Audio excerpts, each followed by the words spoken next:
Are y'all ready? Okay. Well, thank you all so much for coming out this afternoon.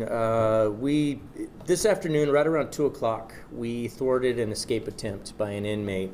The inmate in this case is Aaron Allen Voice. I'll spell it. A-A-R-O-N, Allen, A-L-L-E-N, Voice, V-O-Y as in Yankee, C-E. 21 years of age.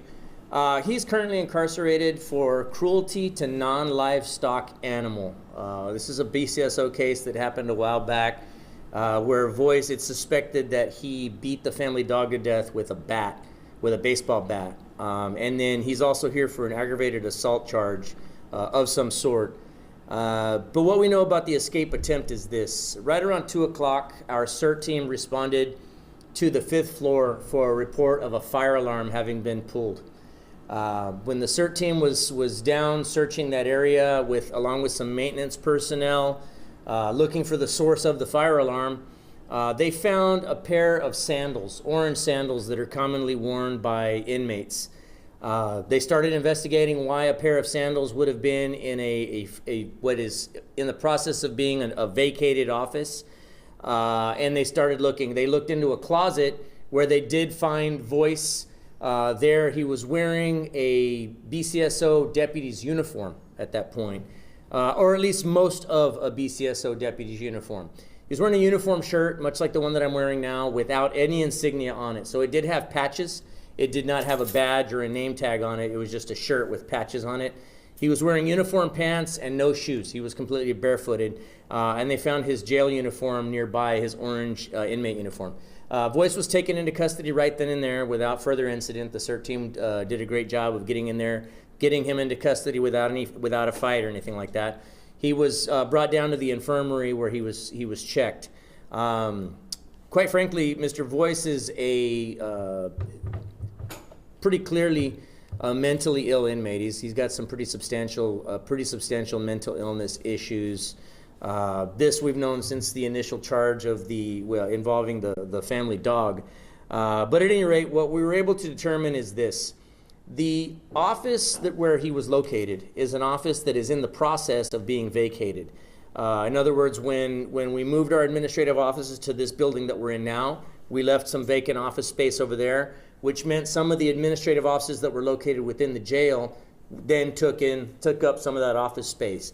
So our classification section, which is the unit that decides which inmates go where within the facility, relocated down to the CID conference room. They've got a few odds and ends still located in that office, but that office door was left open. Nobody was in there at the time. From what it appears, the inmate, we believe he pulled that fire alarm. I don't believe that it was done purposely. I think he was just fumbling around and ended up tripping a fire alarm, which prompted the CERT team to come to that area.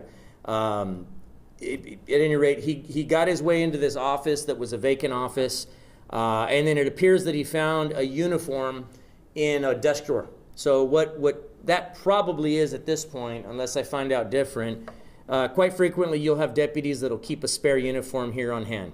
Sometimes we spill stuff on them, sometimes they're torn, and this was probably a uniform that was kept there. This inmate is a tiny guy, very, very skinny. His waist is about yay big around. So the uniform happened to fit pretty good. It actually fit pretty well.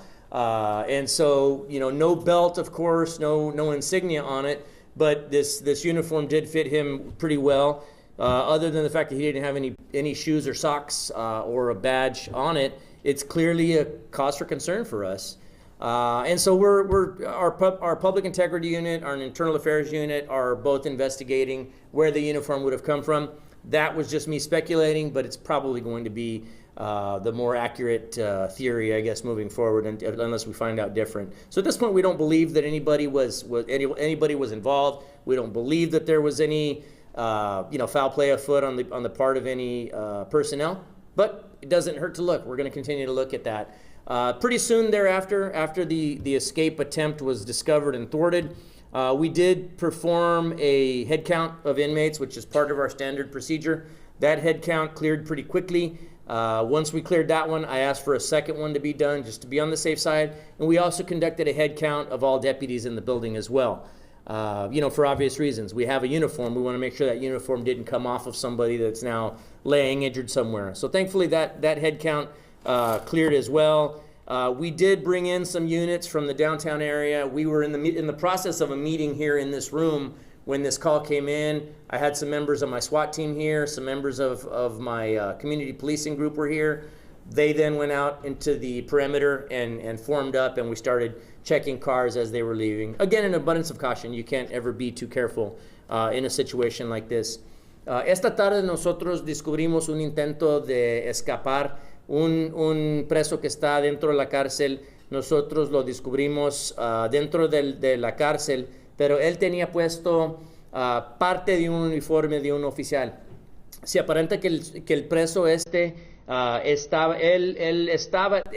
debería de estar en un cuarto donde tienen la corte por medio de Zoom, pero él nunca fue a ese cuarto, sino que nosotros, nuestro equipo de CERT, respondieron a esta área por una alarma de incendio. Ellos fueron a esa área con unos empleados que están aquí, empleados civiles que se encargan del edificio. Ellos estaban revisando el área por la alarma de incendio. Ellos se encontraron con unos zapatos que muy común usan los presos. Son chinelas anaranjadas, de un color anaranjado. Y pues ellos ya empezaron a revisar el área que debería estar.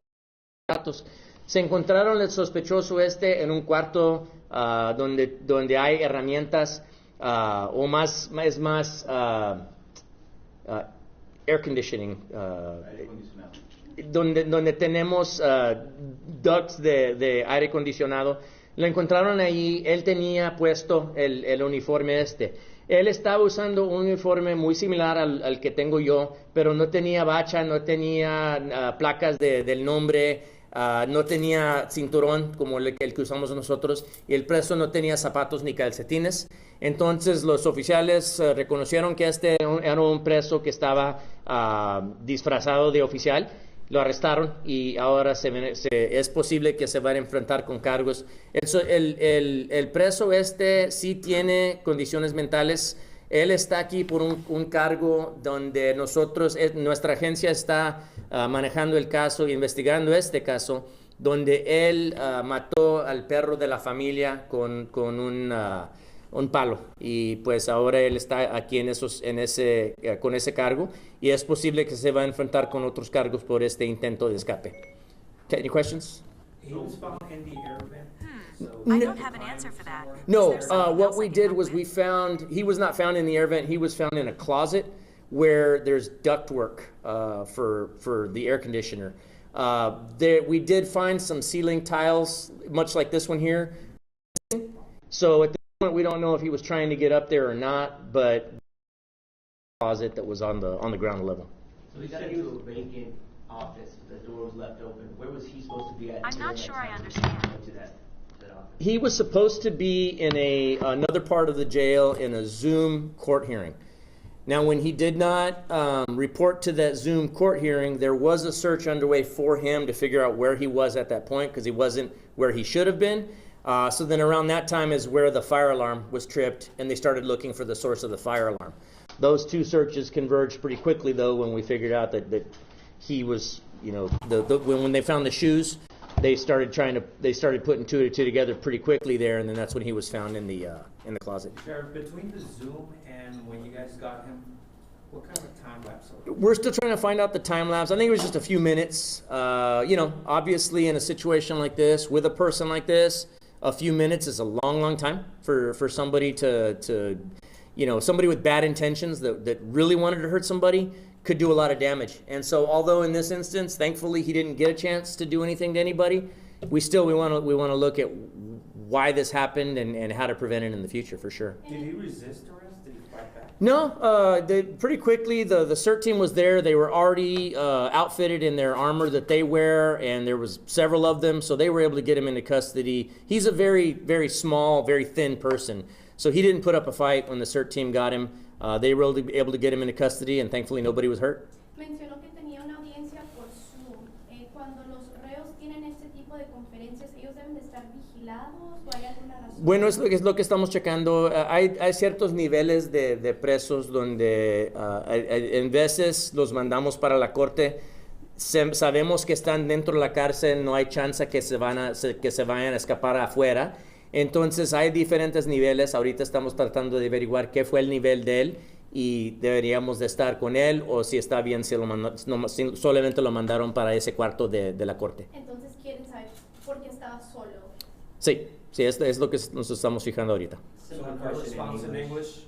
Yes. He was supposed to be- Yes, at this point, there are different levels of inmate on whether they're supposed to be escorted from point A to point B, or is it okay to say, you have a Zoom hearing on the 7th floor, head up there.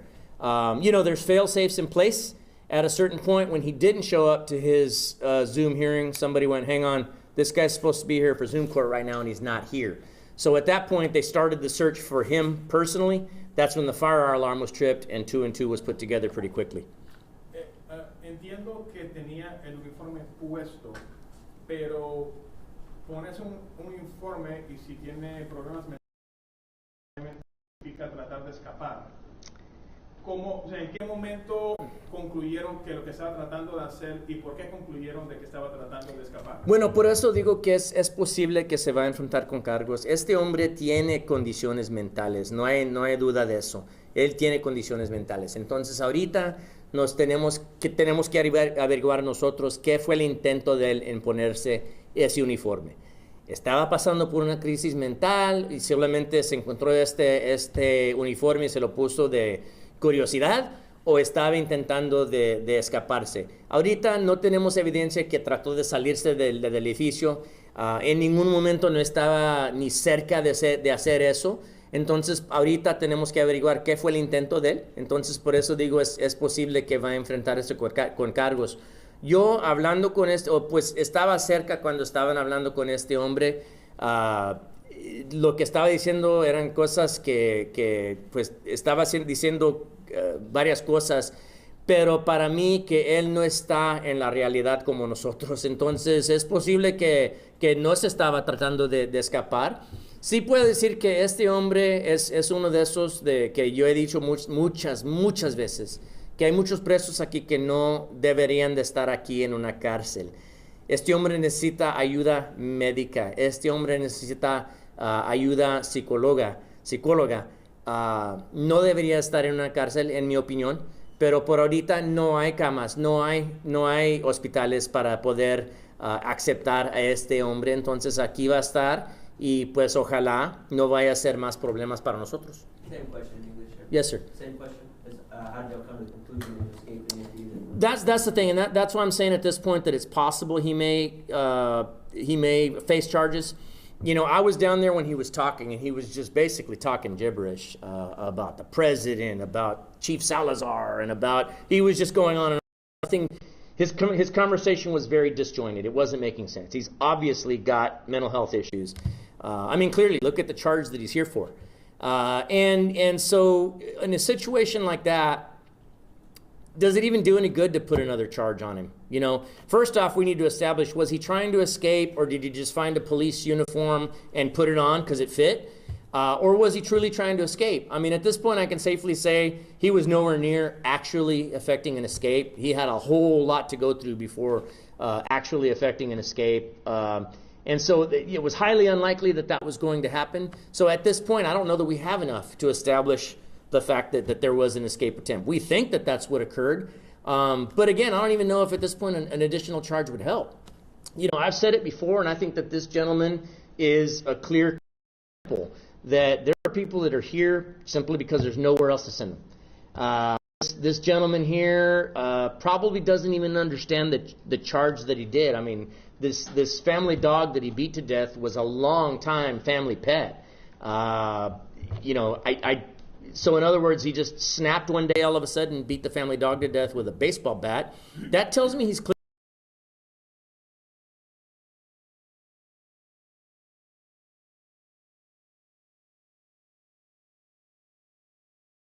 Anyway, belonging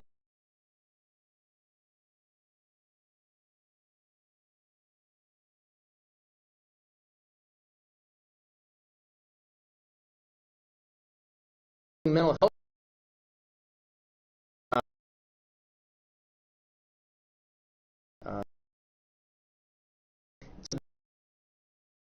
Justice,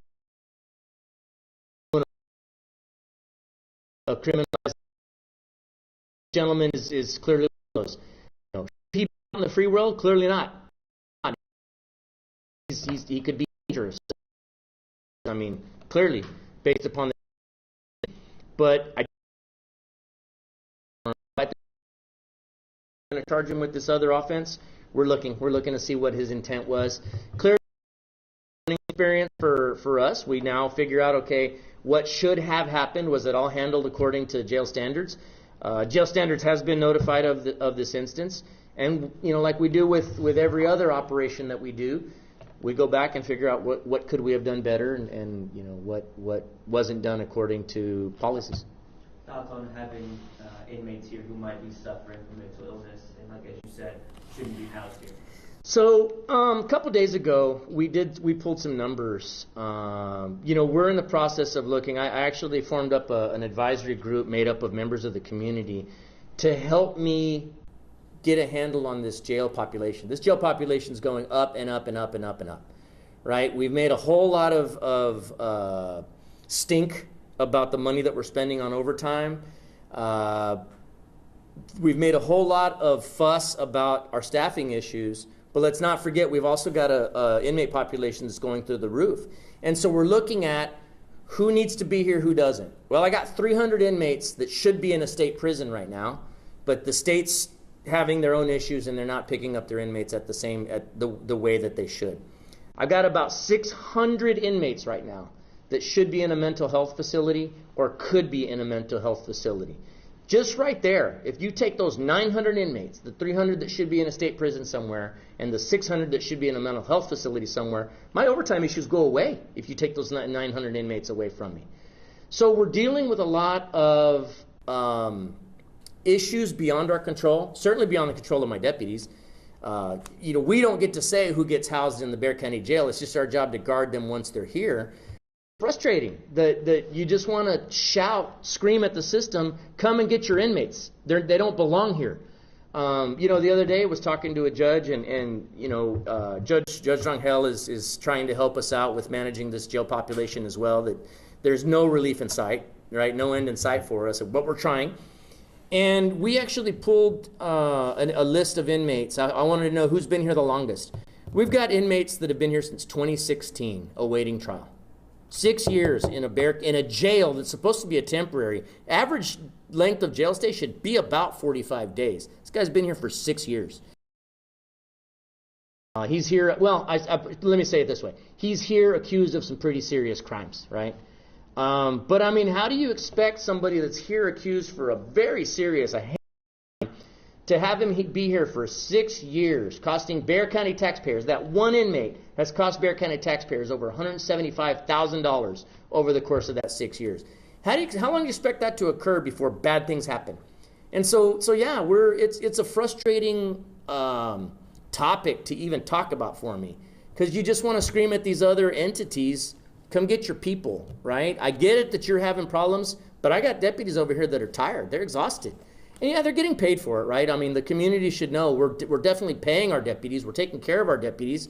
But I'd venture to say a lot of them would rather be home with their families, right? There's only so much you can do with overtime money when all you do is sleep when you're at home. You're missing your kids growing up because you're sleeping the whole time. So, I mean, it's a frustrating process for us. It's a frustrating process for me.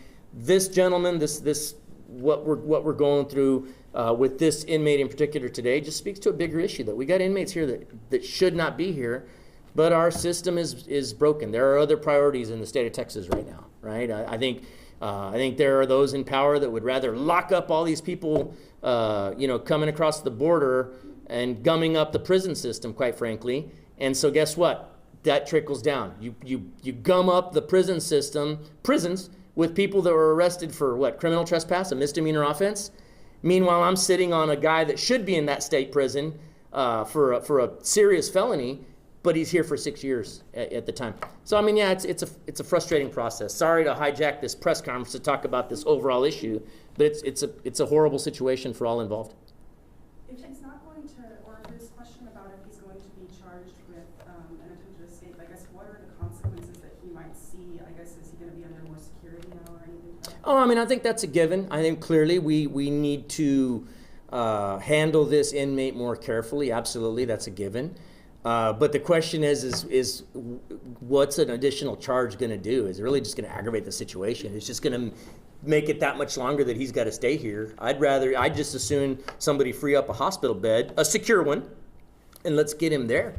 You know, a lot of these inmates that are here, and I don't know about this one in particular, but a lot of these inmates, because I have seen inmates before, I've been here long enough to where I deal with an inmate that's here and he's not making any sense whatsoever. And then 2 months later, I talk to that same inmate that now that he's on medication, and it's like talking to you or me. And the guy may or may not even understand why he was here 2-3 months ago anyway.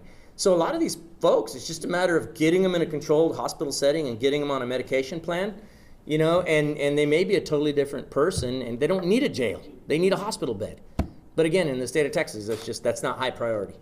Aunque todavía están investigando si fue un atentado de escape, ¿usted qué opina sobre la respuesta rápida de sus agentes ante el reciente escape de Gonzalo López, quien sí logró escapar y asesinar a 5 personas? Sí, pues ya vemos las cosas que pueden pasar ya cuando un preso que realmente él quiere escapar y a él no le importa a quién le tiene que hacer daño para escaparse.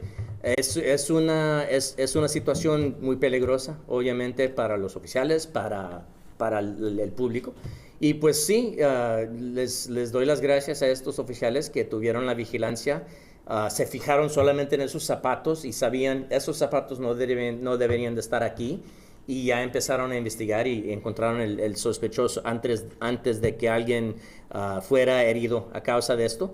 Entonces a ellos les doy las gracias por encontrarlo tan pronto también. Okay. Would you be able to clarify the timeline of the 2 offenses that he was in for? I know that you said that he's been here for 6 years, but when were those offenses exactly? No, that's a different guy. Different guy. Yeah, I'm sorry. I confused the issue, getting off on a tangent. No, that's a different guy that's here for 6 years. This guy's been here for 6 weeks or so, maybe 2 months. And how long is he going to stay here? It's indefinite. I mean, it's indefinite. We've got folks here. You're going to get me started again, man. No.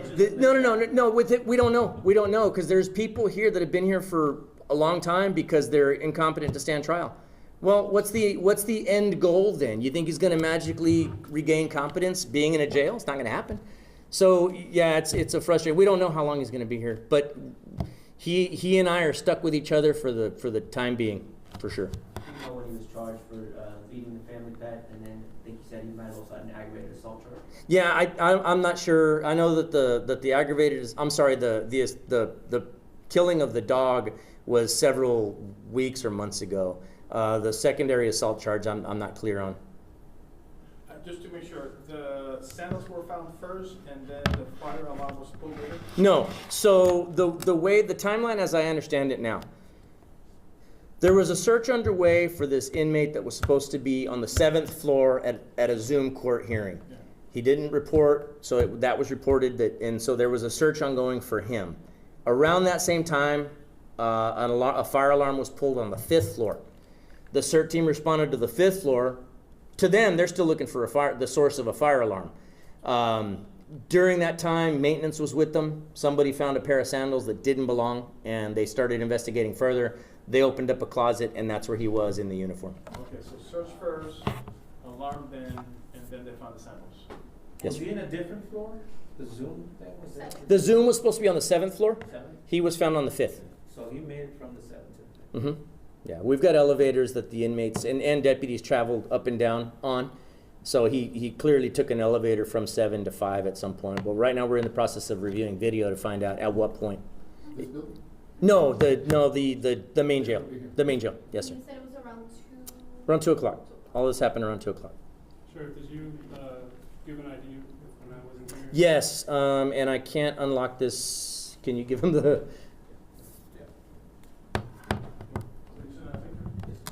What was the first name again, Johnny? Aaron Allen. Aaron Allen Voice. So AARONALLENVOYCE. 21 years of age. 22 years of age. I'm sorry. No, go ahead. When was the last time that y'all had a situation similar to this of somebody seeming to maybe be trying to escape? It's been a while. Don't jinx me now. Don't jinx me. No, I can't even remember when the last one was. I mean, we've had them, but if you press me for a date, I couldn't tell you. It's been a while. Thankfully. Okay, thank y'all. Sheriff.